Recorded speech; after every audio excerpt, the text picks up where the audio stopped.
Hôpital La Quintini de Douala. En ce jour de deuil national, l'accès aux victimes de l'accident ferroviaire des ECA n'est pas autorisé à la presse. Par contre, le patron de cette formation sanitaire dit avoir perdu un patient sur les 108 enregistrés. Nous avons enregistré un seul décès. Sur les 108 blessés, il y en a pour le dernier pointage d'hier, il y en a 34 qui sont encore hospitalisés et les autres vont bien. Pour ceux qui sont hospitalisés, il y a une mise en observation nécessaire en fonction de la gravité de leur état. Et pour l'instant, les nouvelles sont plutôt reluisantes, les nouvelles sont bonnes. Sous nos yeux, le drapeau est en berne. Les usagers vont et viennent, sans doute à la recherche des leurs qui sont jusqu'ici introuvables.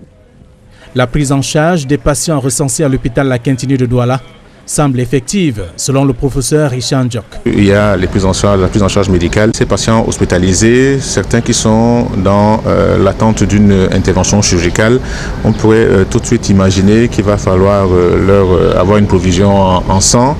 Une cellule d'écoute et d'assistance est en place. Bien plus, les donneurs de sang accourent pour sauver des vies. Et pour l'instant, nous pensons qu'avec les donneurs qui sont en train de donner leur sang, nous allons pouvoir être capables de pouvoir subvenir aux besoins en don de sang. Prise en charge psychologique et assistance qui est en train de se dérouler concomitamment à la prise en charge médicale. Durant notre périple à l'hôpital La Quintini de Douala, les mouvements des reporters sont restés sous contrôle.